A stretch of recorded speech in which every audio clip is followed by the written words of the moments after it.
All right, good afternoon, everybody. And I do take great delight in welcoming everybody to this room. This is a full standing room only session. So thank you for coming. And thank you to our visiting professors who are able to bring, of course, their students as well. It's so wonderful to see everybody here today. And we are eager to take the next step as we contemplate finishing our program here at the Mount and taking that next step in our professional journey. Whether you're majoring in accounting, management, or strategic human resource management, those are the three programs that are accredited here at Mount St. Vincent University. Your time at the Mount is preparing you for a dynamic and rewarding career. One of the key ways that you can set yourself apart in today's very competitive job market is by pursuing a professional designation. But what does that even look like? How do you even get started? And further to that, what are the resources that are available to you as students and as future recent grads that can support you along the way? I'm very privileged to welcome with us some guests who represent professional associations, both regional and local. Today's panel, they will bring together representatives from CPHR Nova Scotia, CPA Nova Scotia, CIM Maritime Chapter, and the Halifax Chamber of Commerce. And these are organizations that play a vital role in shaping professional standards, advancing career development, and providing invaluable network opportunities. As an aside, as business and tourism students, you are already members of the Halifax Chamber of Commerce. And so we're grateful that the Halifax Chamber is here today. This panel is for you to take advantage of, to ask your questions, to gain insight, and of course, to start thinking about how these partnerships can benefit you, not only today, but also in your future. Without further ado, I would like to welcome our four panelists, and they're going to tell us a little bit about themselves. The first question is this to each of our panelists, and we'll start here with Julia. Can you briefly introduce yourself, your organization, and explain how your organization supports students and early career professionals in entering the professional job market? That's a mouthful. I'm sorry. Hello, everyone. I'm Julia. What was your name? Nick, like Nick mentioned.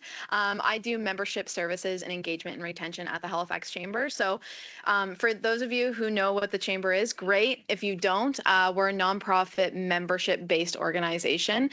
We're there to advocate and support business in Halifax and Nova Scotia.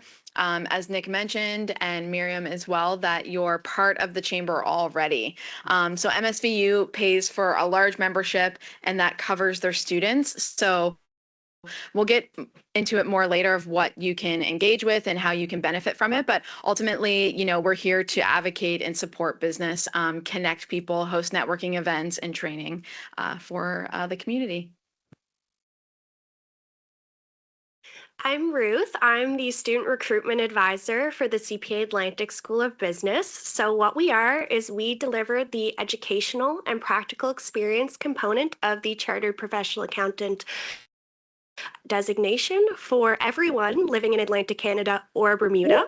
So if you live in any of those regions and you're interested in pursuing your CPA, you would come to our school. The CPA is the standalone accounting designation in Canada, and it's also recognized internationally. So it's something fabulous to get into if you are considering pursuing a career in accounting. I've just been wondering why hello, everyone. I'm Nick Beynon. I'm the CEO of CPHR Nova Scotia, otherwise known as the HR Association. And boy, what do we do for students? I think that so many of the things that I plan on talking about throughout the day will answer that. But at a minimum, in the introduction, I will just say that the biggest thing that we do is validate that you know what you're doing to employers. So when your resume drops on a recruiter's desk, they can see that you have the designation or you're pursuing the designation, and it means you've met a certain criteria that they would want to have on their team. I think that's all the questions. And I just want to say thank you, Nick and Miriam, for inviting us back. Happy to be here again, and glad to see what a great turnout. This is fantastic.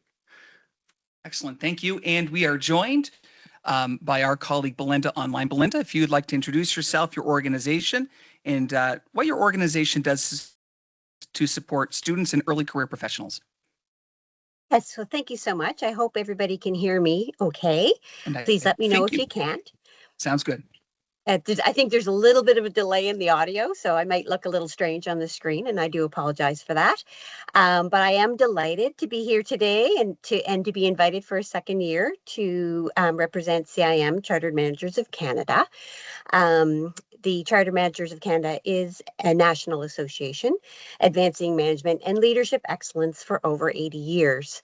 Our main objective is to advance the term of management as a profession. That is kind of our tagline a little bit. And oh, look at my screen; it's looking great.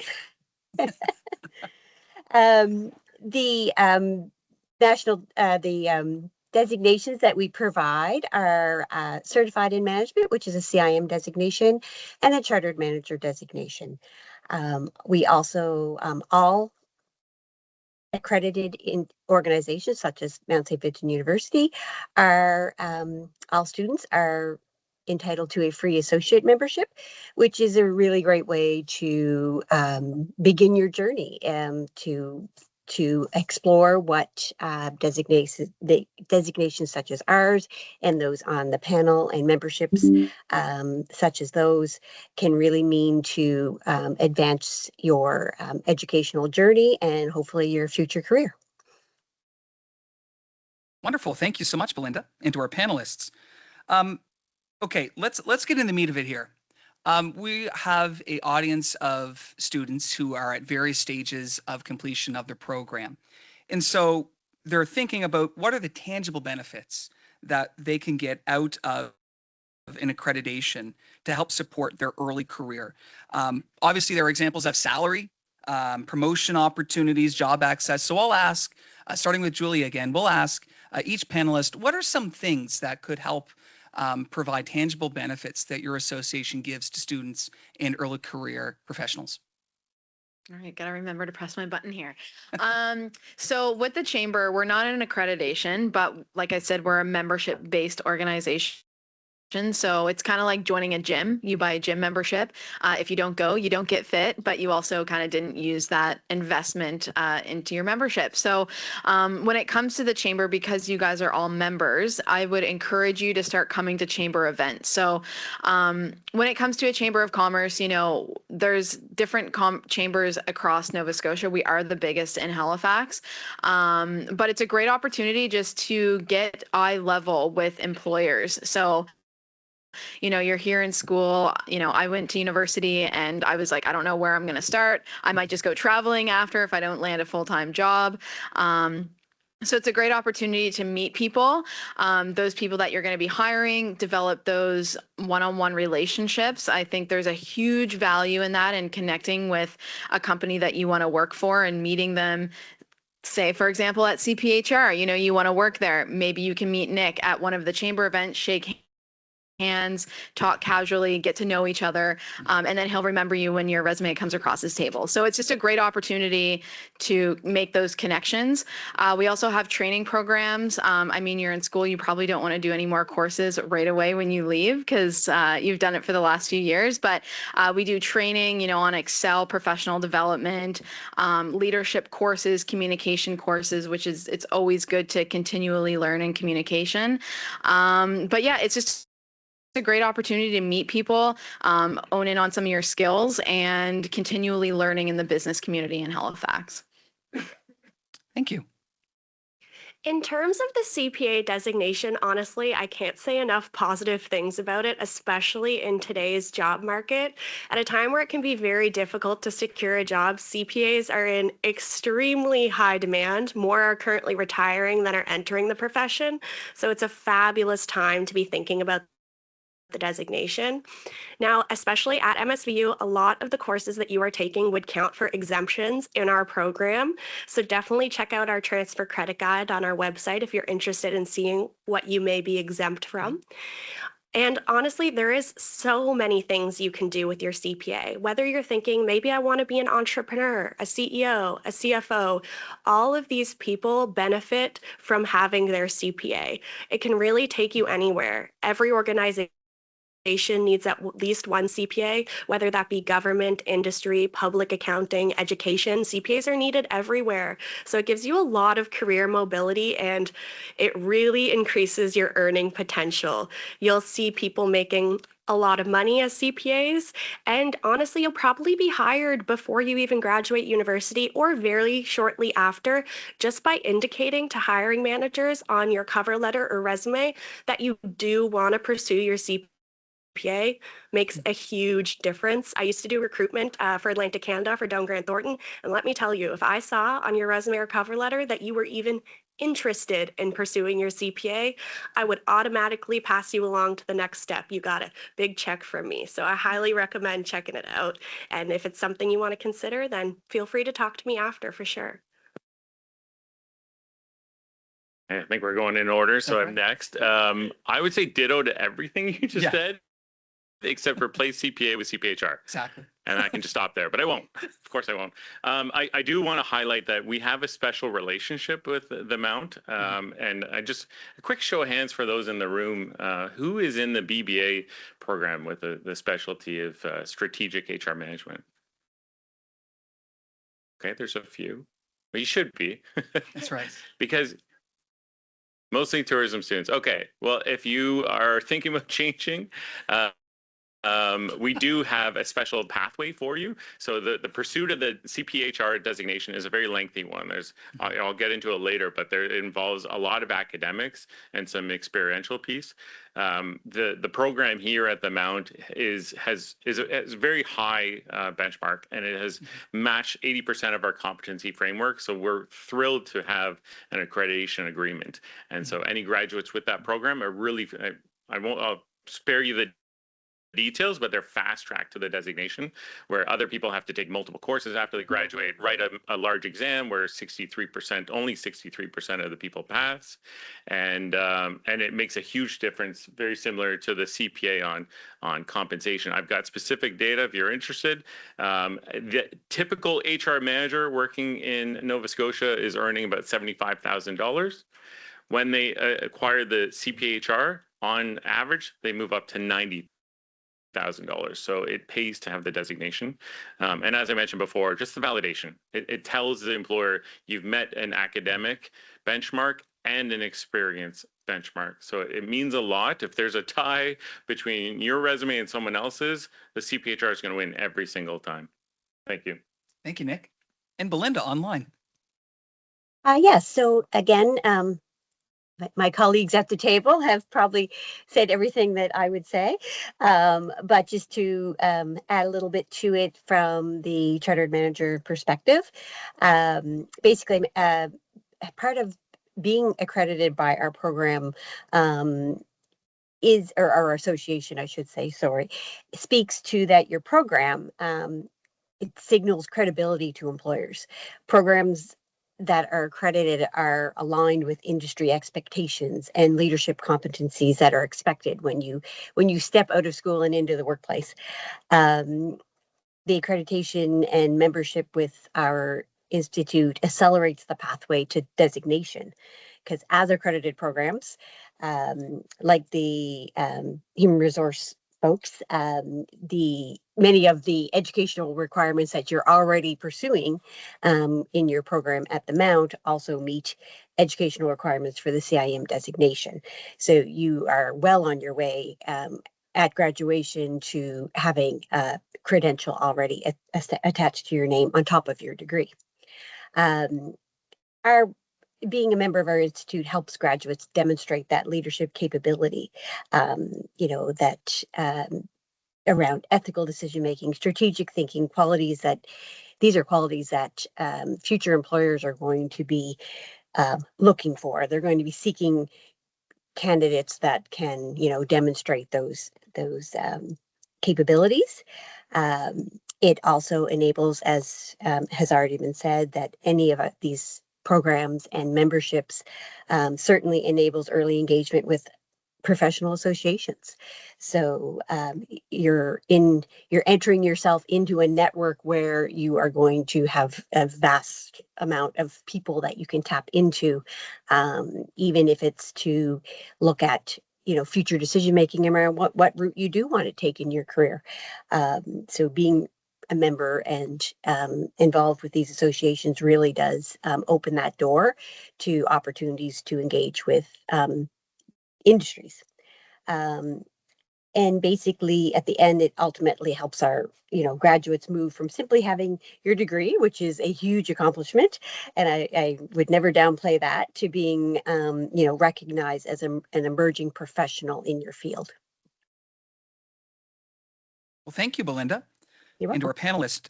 The third question is regarding designations. So as business and tourism students, we stand unique in relation to most of the other institutions in Nova Scotia in that our management, HR, and accounting programs are all accredited.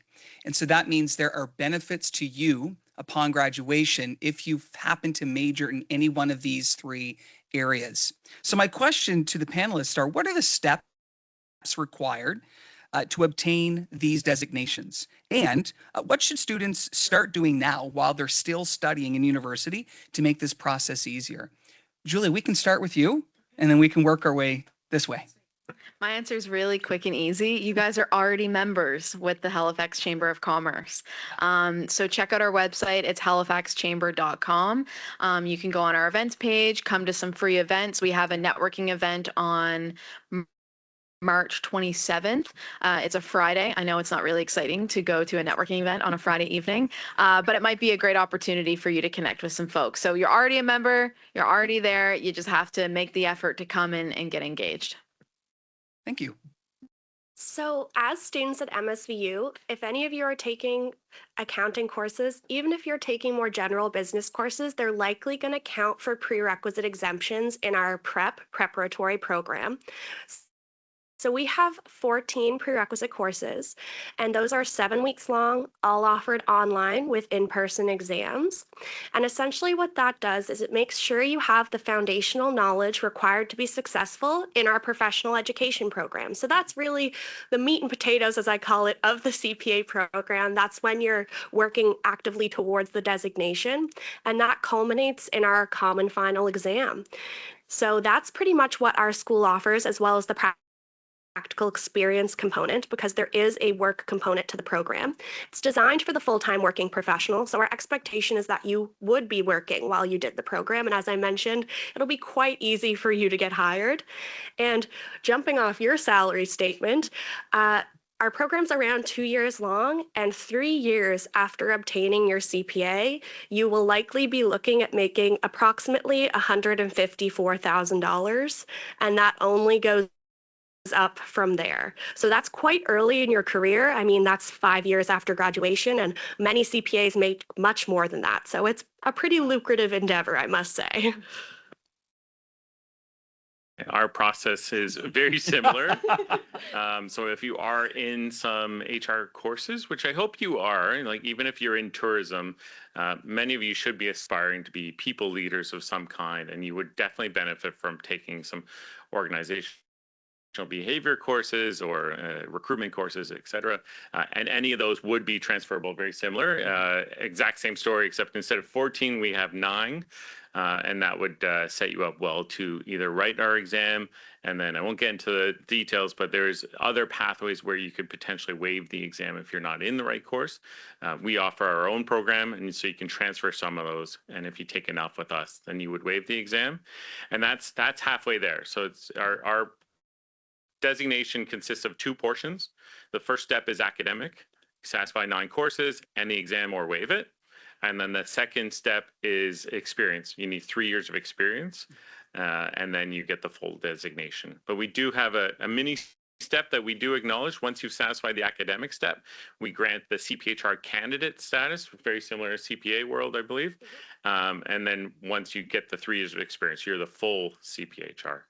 And I will say, very similar to Julia, we do offer free membership to students. It's not automatic. Unlike the chamber, you do have to register on our website.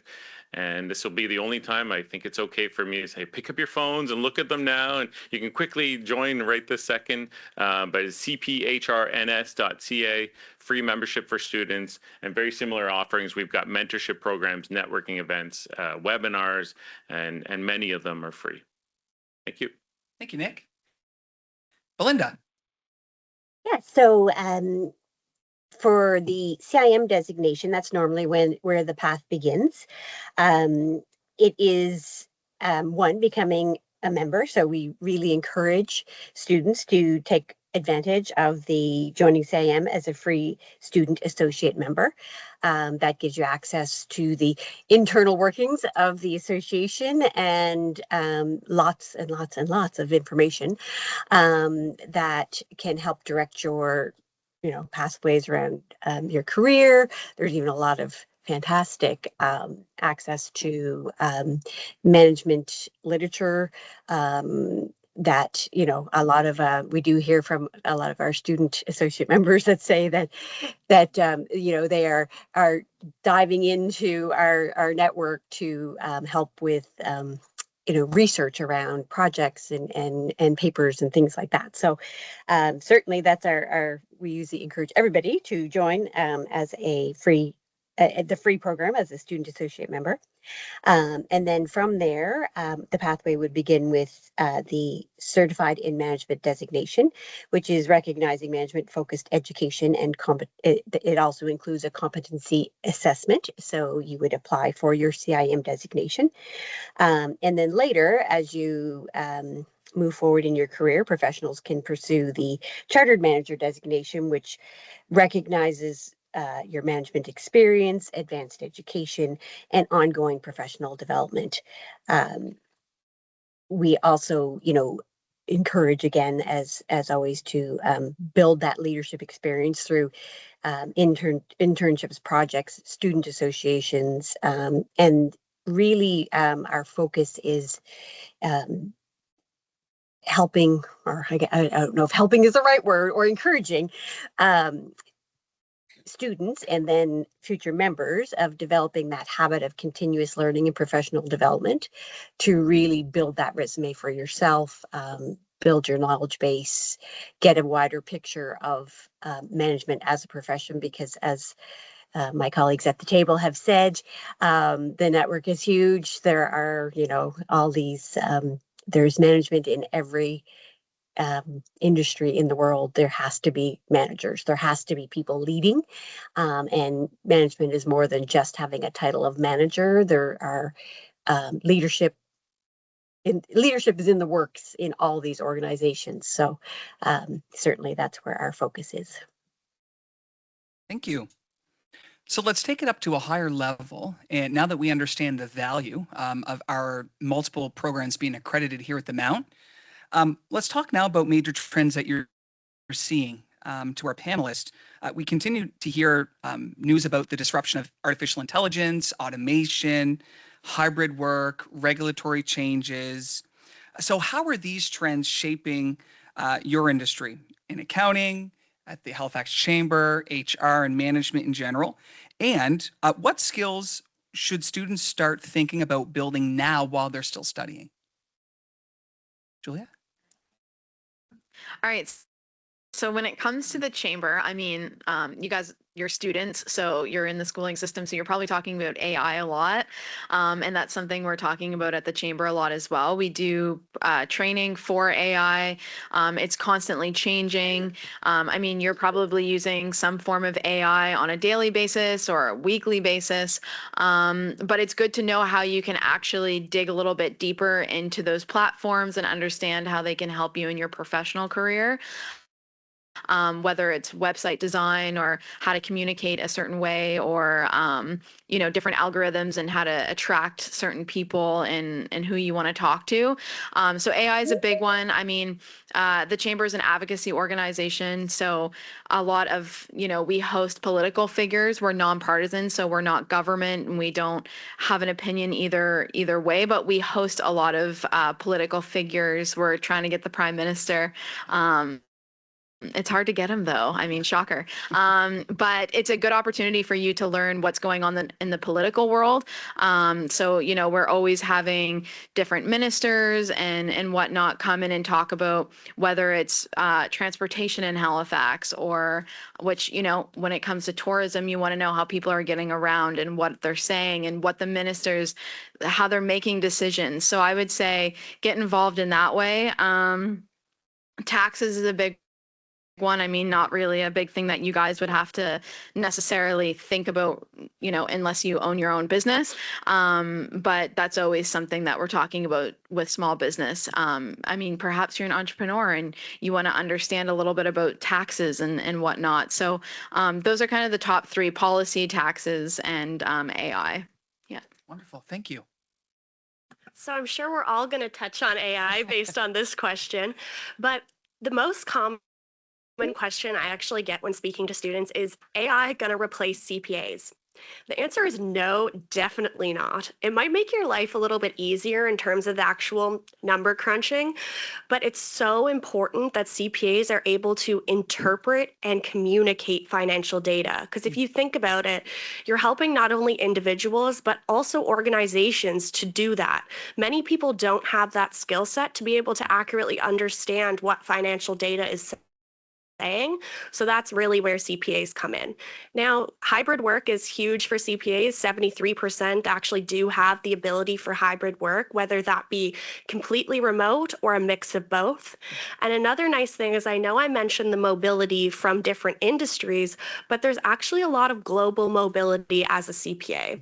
With the increase in demand, not only do you have the interprovincial mobility of being able to work anywhere in Canada and have your CPA designation recognized, we actually have over 12,000 CPAs working in 155 countries. So if you enjoy traveling or you want to experience working in another part of the world, the CPA designation is widely recognized and respected internationally. Thank you. All right, I'll continue the AI. So here's my challenge with AI. Sadly, the default in most organizations or people's beliefs is that it's IT that's going to implement it because it's technology. And although they are very much invested and involved, it's more from a compliance perspective, and it's about the infrastructure of the technology. And HR plays, I think, a more vital role in the implementation of AI, because the greatest impact it has is not on the IT infrastructure. We can always figure that out. It's on the people. There's always, of course, the fears that I think it's already been brought up. Is this going to replace my job? And that's where HR can make sure that the human factor is considered.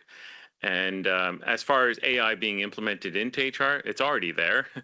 It's in all of our systems, and it's been fantastic. It's elevated us to not have to do the administrative. So much of what we're doing is being automated. It still needs that human oversight. You don't want an AI that hallucinates and starts discriminating against candidates for the wrong reasons. So you always need that human oversight. But my word, it can cut down your efforts so quickly. I'm using AI every day. I'm vibe coding. I use Copilot regularly. I started with just cleaning up my emails. Sometimes I'd be upset about someone and I'd throw out all my emotions in my email and throw it into Copilot, and it would like remove all of my emotions. So I was like, this is a cool tool. That was so cute. What I'm using it for now is nowhere near that. It's next level stuff. So it's definitely impacted our profession. From a regulatory standpoint, I think the biggest thing that's probably coming HR's way is pay transparency. So pay transparency is legislation that has been enacted for almost half of Canadian provinces. We had our first reading in the previous provincial government, and the new government has not touched it yet, but I'm confident it's coming.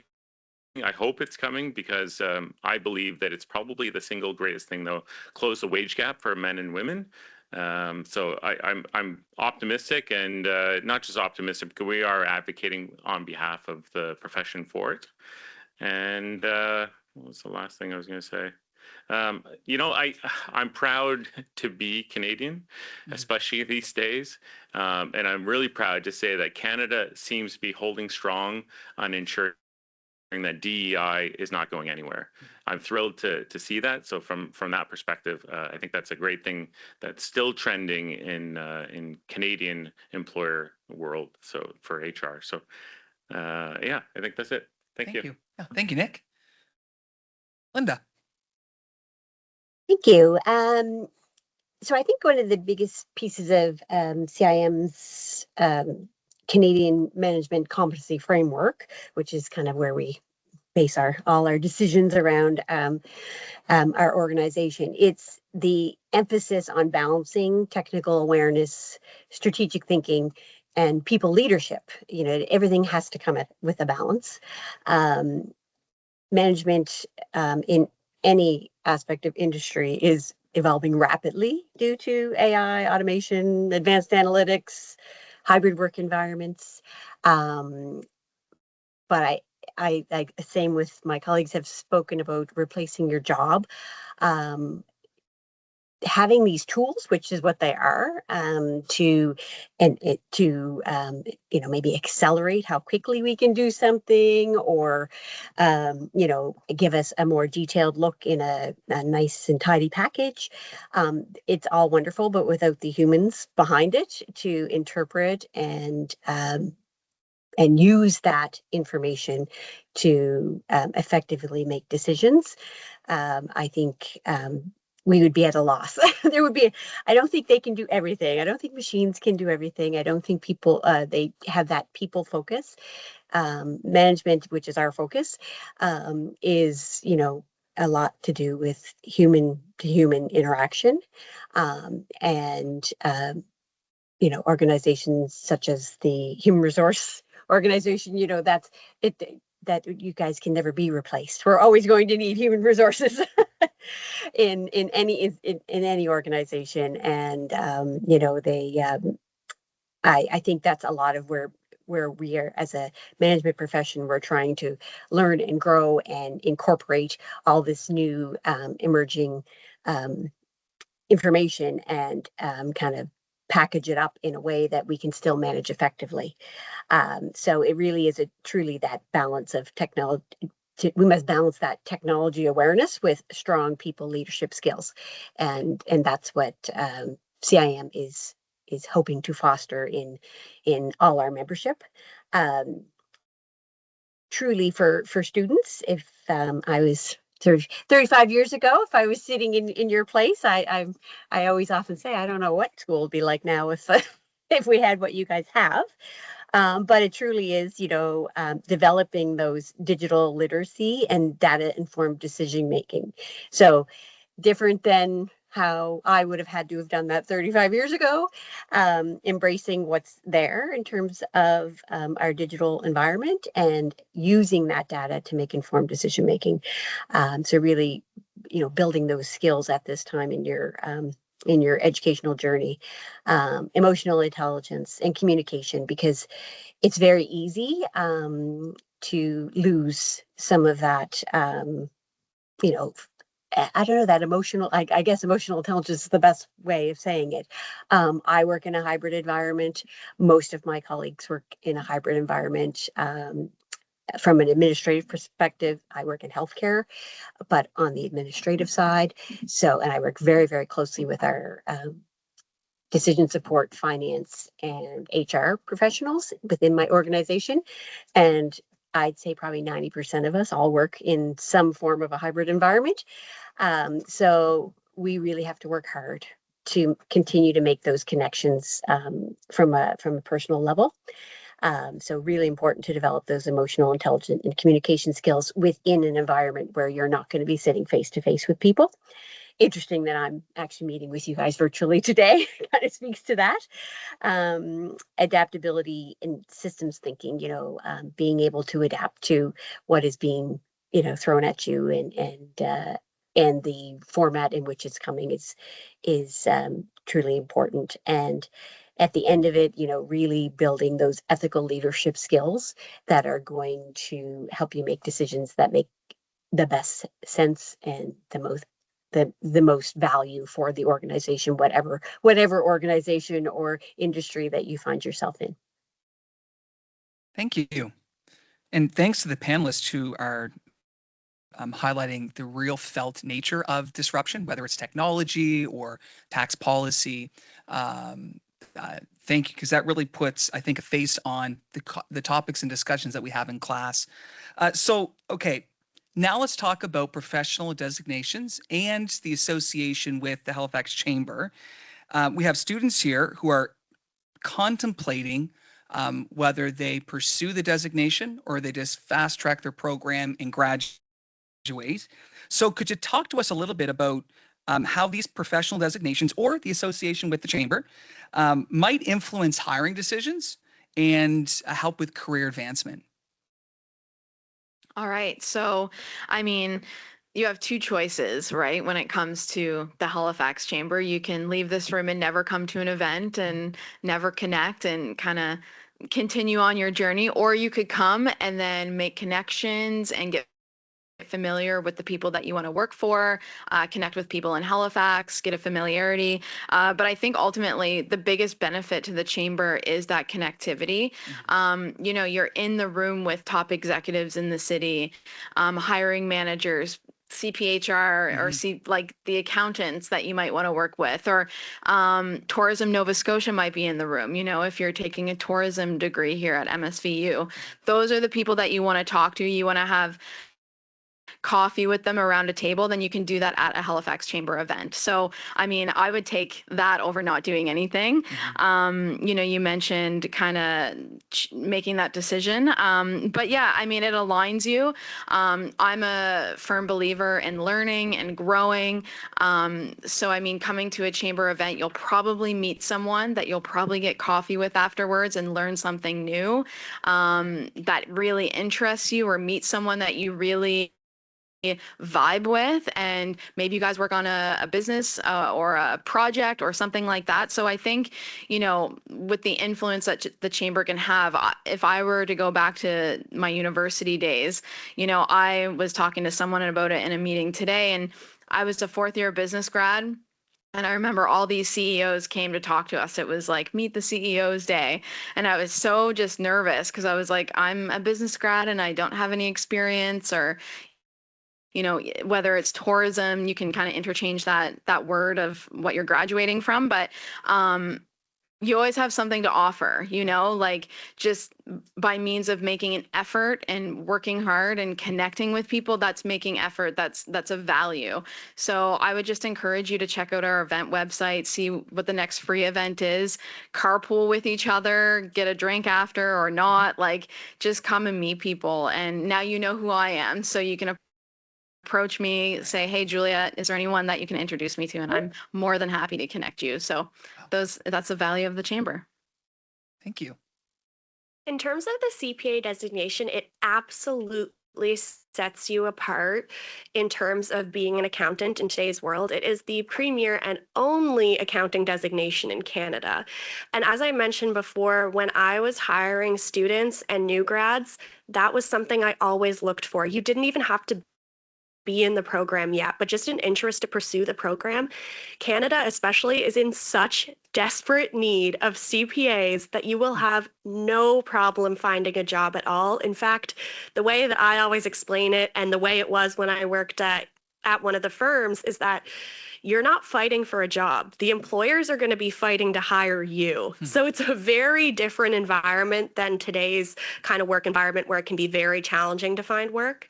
And Also, something that's so fabulous about getting the designation at our school or one of the other 3 schools in Canada is that we are all designated learning institutes. So if you do happen to be an international student, we can provide you with the provincial attestation letter required to get a study permit. So if you want to pursue your CPA and stay in Canada, we are absolutely a route to do that. Thank you. All right, ditto, ditto. But I'll talk about something different. There's in my experience, there's sort of 3 phases, if I can really dumb down your path in your career. There's sort of 3 phases in your career, and the designation does, I mean, generally the designation does different things for different people. I've talked about a few times about the validation, and that's sort of the first phase. So of the 3 phases, so the first phase is sort of when you get started. You're just getting started, you're trying to establish yourself, trying to land that first job. And then, and for the designation for that point, it's really about getting a job. It's about getting a higher income. It's those like, it's, if you know the Maslow's hierarchy of need, it's the shelter. You know, you're trying to get the shelter. As you continue your career, you start to peak. You start to get more established. And then what the designation is doing at that point, it's more about being not alone out there, just sort of floating around in the universe, but you're part of a community. So now you're looking for like peer-to-peer connections, and that designation brings you together. There's something in common there. And then the third and final phase of this very dumbed down version of your career, it's when you're starting to wind down and you want to leave a legacy, and that's the last thing the designation does for you. And that's where you really start to lean into things like mentorship. You start to lean into giving back. Maybe it's advocating through the association to the government. So it's starting to leave your mark, leave a legacy. So it's kind of, that's what I'll say. There's sort of 3 phases. It helps you get a job, helps you get more money, and then it starts to help build a community so you can start to figure out some of those problems at work with similar peer-to-peer conversations, and then it's leaving your mark, making some legislative changes or mentoring the future stars. So that's the big thing I would add to the ditto. Thank you. Thank you, Nick. Linda. Wow, I'm not sure there's much more I can add to that. You guys did such a fantastic job at explaining that. I do believe, as you've all spoke to, it's not just the credential, it's that professional community and continuous learning culture that will support your career growth and your career journey long term. Certainly any designation and being in having membership with chambers of commerce and things like that, they are signaling a professional standard, a competency and a commitment to lifelong learning. And that's, that's what our employers are desiring to see. And, having international recognition, I know most of or I believe everyone here, as far as our designations, are internationally recognized. And that is great for anybody who is planning, like I say, in future to move to another country, move home to their home country, wanting to bring those skills back, to be able to bring your credential with you and have it recognized across around the world is a huge piece of value for you. Shows that, in every aspect of your career, you have, worked to get yourself to a competency standard that is recognized around the world. So certainly I agree with everything that our panel has said. Thank you. Now we're running short on time. I want to jump to the last question, and then we have some time for some questions here in the audience. And I'm told that the professors are going to give bonus points for asking what. No. Anyways, I'm kidding. That was a terrible joke. That was a dad joke. Forgive me. Okay, looking back at the start of your career, to our wonderful panelists, looking back, what is one thing that you wish you had done earlier to accelerate your professional growth? One thing that you would have done earlier to accelerate your professional growth. Nick, do you want to start? Yes, I do. Going in the same order. Yes. I felt the pain that you were like, me again? Yeah. I'm happy. I'm happy to go first. Thank you. So I think for me, I think the greatest thing that I did was volunteering. Mm-hmm. You know, it's extra work. I'm going to call out, Carla's actually taking a picture. I was going to call her. Carla's been volunteering in many different capacities, both at the Mount here and then with us at the association. And I know it's going to pay off for you, Carla, because it did for me. This is a true story. I was volunteering before I was the CEO. I was in HR. I was in the industry, and I was volunteering quite a bit. And I was on a particular committee, and that is where I found networking went way further than your typical networking. You go to events, you shake hands, and you know, I always like to give something tangible. Sorry, I'm going down a rabbit hole. Tip for networking: if you're nervous about networking, often your fear is, what am I going to say? And the best solution around that is don't talk. Ask questions. Get them to. Most people love to talk, and if you just keep asking them questions like, "Hey, what do you do? Oh, you work there. Oh, that's cool. Are you excited about a new project right now? What are you working on? What's exciting in your work right?" And they just keep going. And then in that course of those questions, at some point, keep an eye out for something that you have in common. And then that thing in common is what you lean into, and you'll find networking to be a lot easier. But back to my story. So networking, shaking hands at a chamber event is fantastic. And you will make connections, and those can develop. But my experience, at least for my skills of networking, which I think are okay, I've had way deeper connections when I'm volunteering. When I've rolled up my sleeves and I'm around a table with other people that are also rolling up their sleeves. First off, we already have something in common. We're at that table where we're working on something that we're in common. And so one of those instances, I was at a basketball game, and this other volunteer that was at the same table at that volunteer experience leaned over to me and said, "Hey, Nick, would you be interested in an HR director position at," I'll leave the company blank, because I'm leaving it blank because I know if I had said yes, that was it. That was my job. So if you overhear people say, you know, especially HR people, like majority of jobs are not posted on job boards, it's true. It's true. They get passed around at basketball games. That was, if I had said yes, that job was mine. And we may have gone through the motions. We would have I would have shown up for an interview, but more of it would have been a chat, not definitely high pressure, and that job would have been mine. So long story short, volunteer, get involved. The networking is fantastic. This is another level of networking where you've got something in common, and it's just human nature.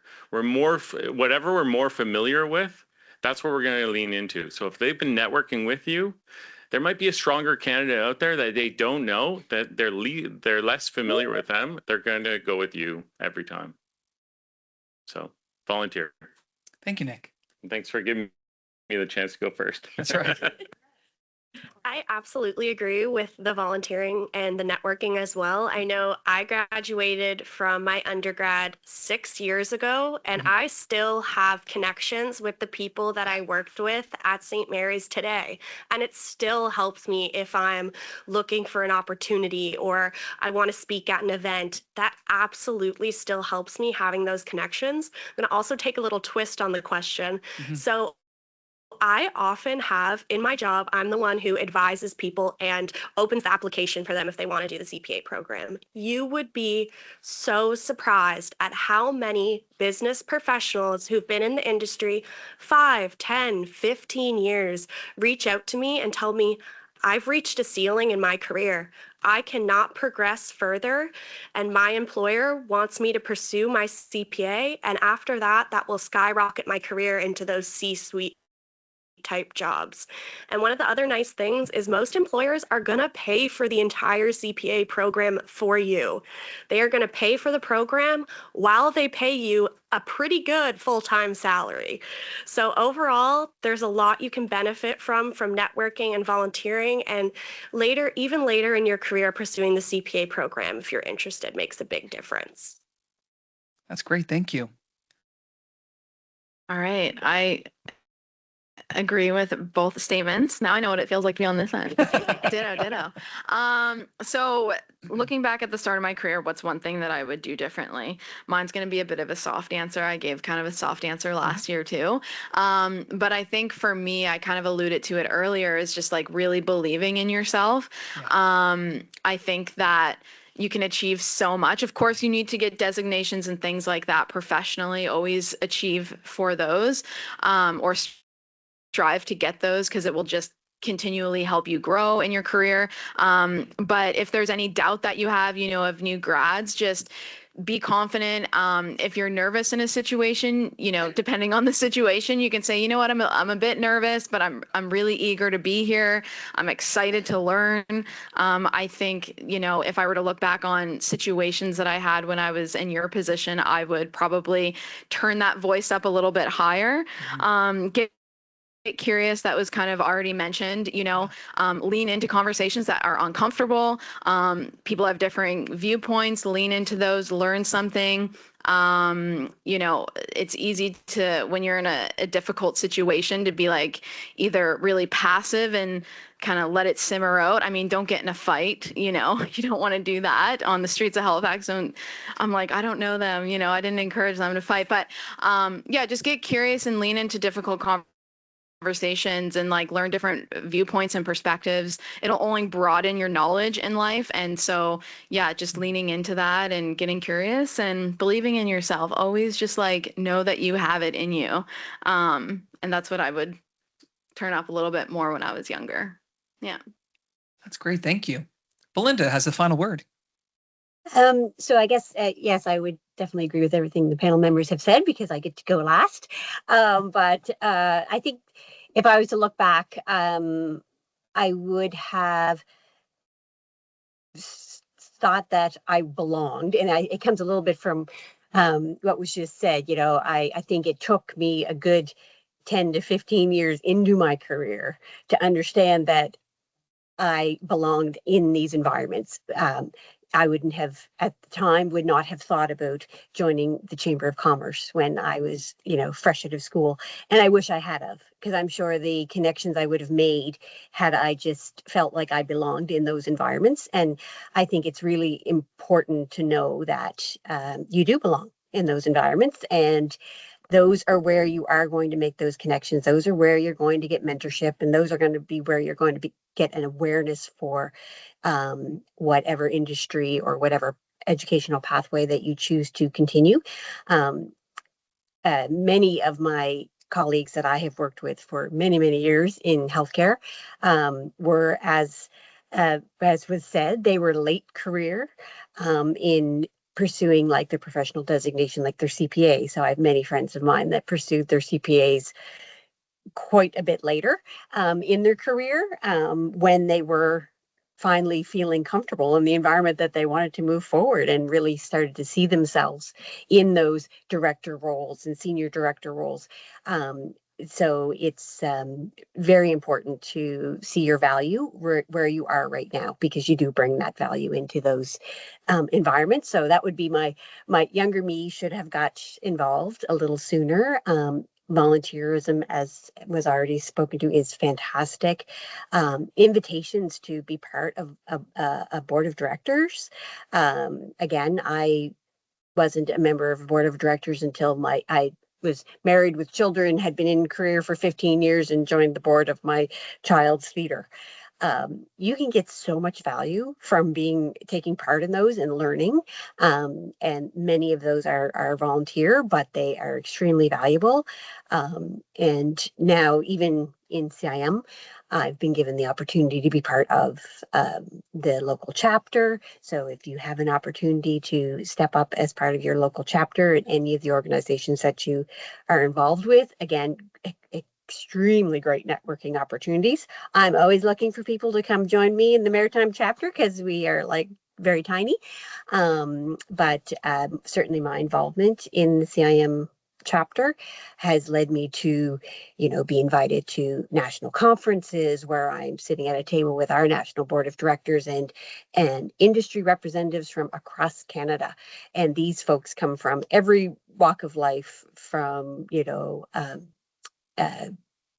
business owners, entrepreneurs, managers, frontline managers, middle managers, top managers. We have lawyers, we have physicians, we have everybody that is carrying our membership. So it's huge eye-opening experience to be able to sit at those tables and know that you bring value to every one of those tables that you have the opportunity to sit at, and do it quicker than I did. Thank you.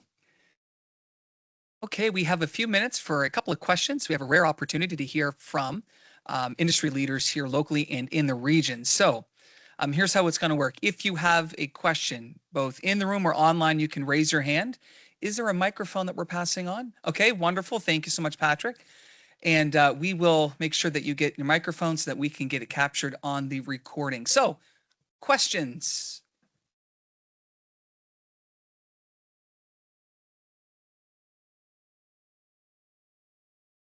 Hello.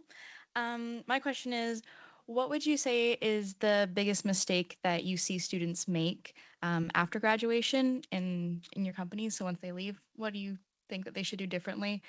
And what mistake would they have made, I guess? Yeah, go ahead. I'll answer this like a recruiter would.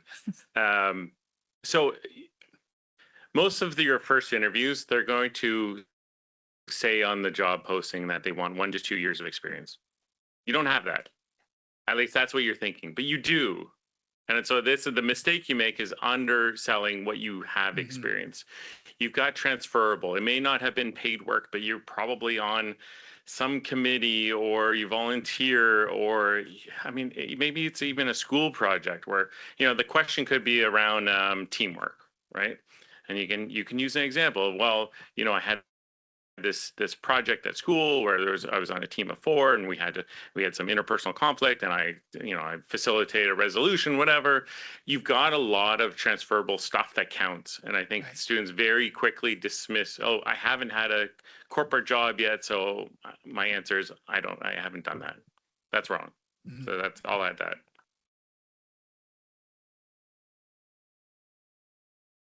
All right. Other questions? Back there. Then we have one online after this. I have a question, like what does an ATS friendly resume, like what part does it play in showcasing your profession, like interests, like you mentioned earlier? So I want to know, like, how much part does it plays in getting a placement or something? Sorry, I think that was for me, right? Sorry, what type of resume were you asking? Like, what role does the resume play in?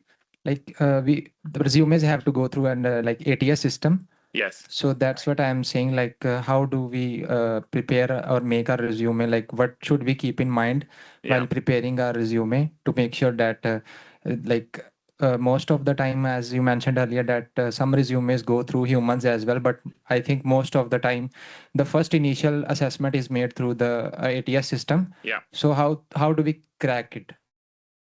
Yeah, I mean, the main thing is really to customize it. I mean, I would have shared this answer 10 years ago before AI. I can't tell you how many times recruiters will get an application and it says, you know, it's Home Depot you're applying to, and you're like, dear Rona, I really want a job. Like, customize it. And so the same thing goes for AI. AI is looking for things that were in the job posting to see if they're in your resume. So if you have the same generic application every single time, you're missing out. You got to hit those keywords, right? So like, as an example, I'll go back to teamwork. Let's say a company's values are teamwork. So it might be looking for things where you're suggesting that maybe you have teamwork. You played on a team, you've done some team projects, etc. So it's just really about the wording that it aligns with the corporation and or the job description. That'd be the main thing. I can tell you from a human perspective, the other thing I'd strongly recommend, I don't think it impacts AI as much, but eventually there will be human intervention. There's very few organizations are relying 100% on AI. There's different ways you can structure your resume. I know most recruiters, overwhelmingly, they get chronological. You know, there's some resumes where you'll build it with skill-based, or you're going back and forth between education and experience, and then education. There's different formatting. Chronological, just that's the one that most is most successful. The recruiter has to digest it very quickly. They don't have, often they have hundreds of resumes and they have to go through them quickly. No offense to any of you, but they're not spending 10, 20 minutes on your resume. It's quick. It's a quick yes or no. And if it's a standard format, they can get through it more successfully. If it's a weird format, I've seen them toss it, even though you might be the best candidate, but they can't follow the flow and they're out. They don't have time.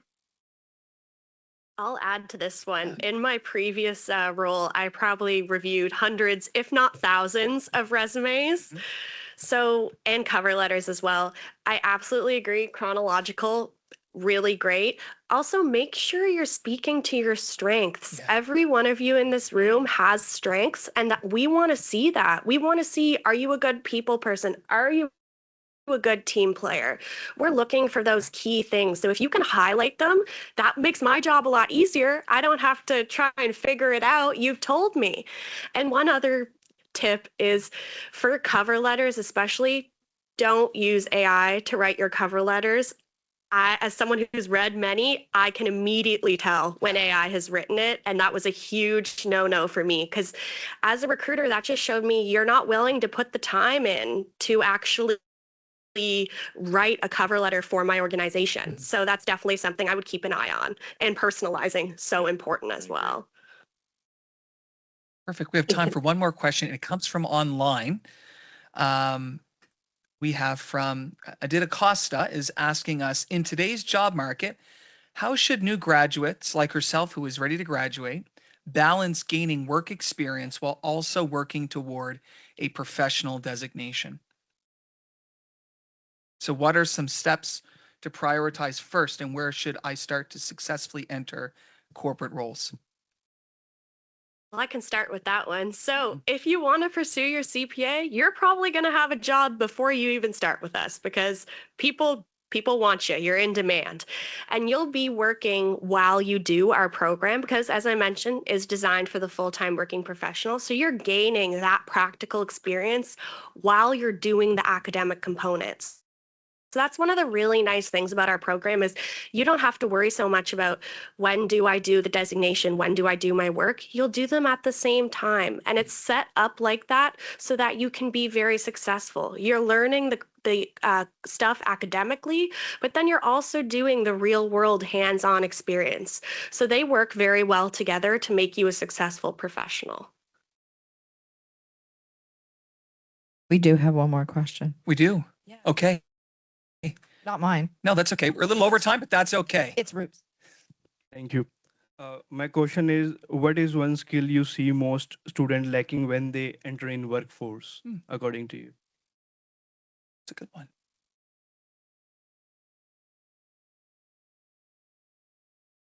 All speechless.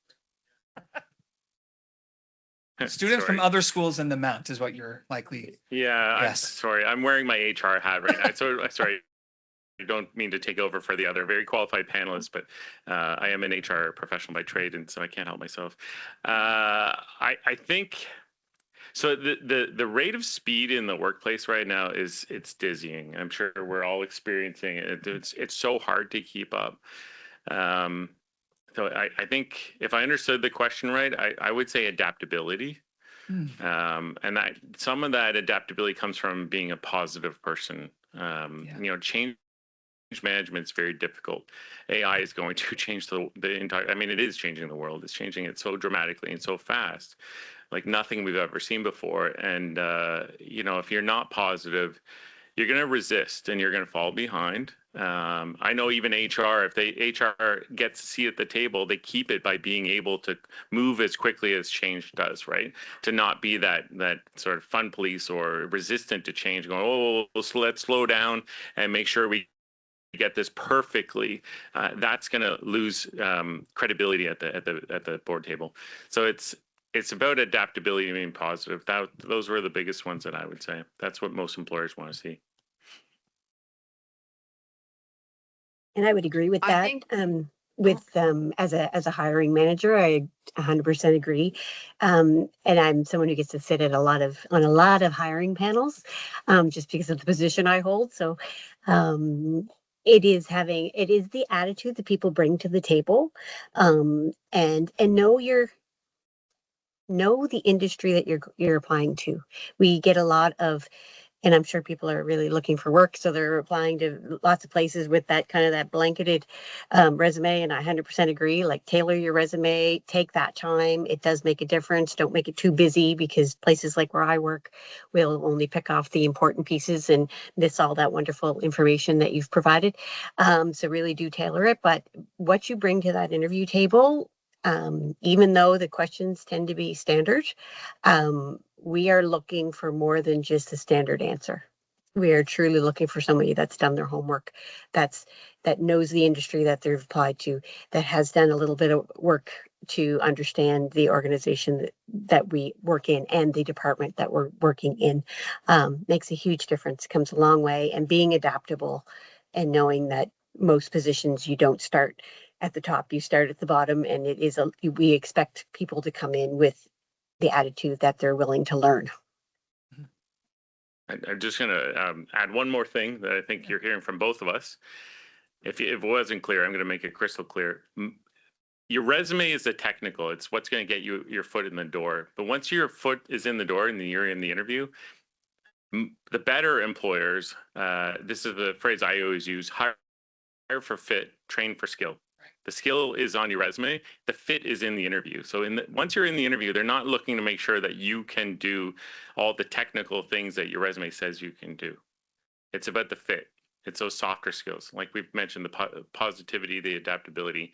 If that's what they value, that's what they're looking for. So it's hire for fit, train for skill. Remember that when you get into the interview. It's all the enabling competencies, isn't it, Ruth? Well, thank you. On behalf of the Department of Business and Tourism, faculty, staff, students, as well as our Business and Tourism Society, we wanted to thank each of our panelists for taking some time out of a very hectic schedule to be with us. So can we give them our appreciation by a round of applause?